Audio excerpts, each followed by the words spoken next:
For the first time in a while, it has been a very full summer. But this week, I am genuinely unplugging. And I want to talk about that today because rest is a leadership topic. And I don't think we treat rest that way nearly enough. But here's what I know about myself.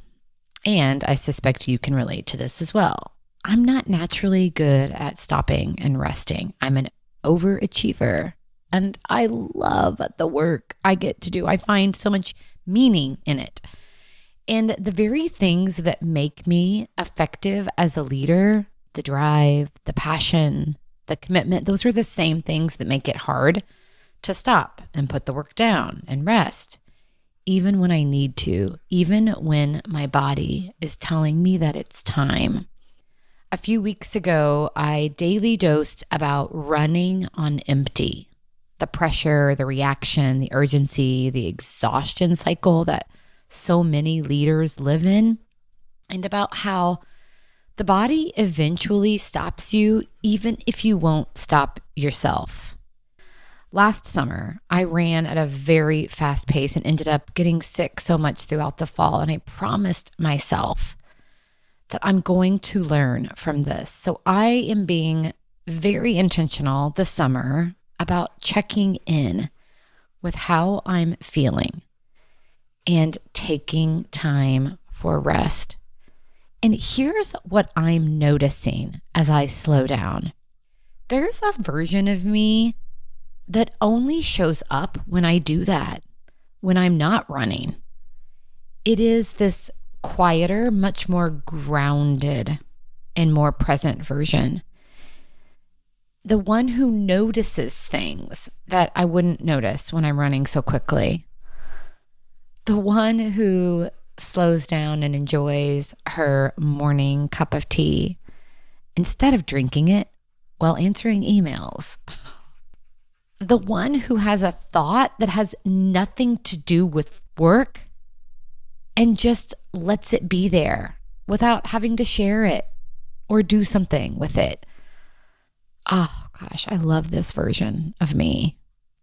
And it is leader Andrea. Actually, she might be the best version of leader Andrea because she is rested. She is replenished. She's coming from a full place instead of a depleted one. So please hear this. Rest is not the opposite of productivity. It is the condition of it. And we've talked about this before on the show, and I believe it more every time I actually practice it, like this week, because I can feel it. Here's what the research tells us, and what I think most of us already know intuitively and allow ourselves to feel when we have weeks like I'm having this week. The leaders who rest make better decisions. They're more creative. They're more present. They're more emotionally regulated. They're more able to see what's actually happening instead of just reacting to it. The ROI on rest is enormous, and yet most of us treat it like a luxury. And I want to challenge that today. Rest is not a reward for finishing everything. Everything is never finished. Rest is a leadership practice, a non-negotiable part of how you sustain the energy, the presence, and the creativity that your work and the people in your life require. So wherever you are today, whether you're heading into a summer getaway or sitting in the middle of a full week, I want to offer you this.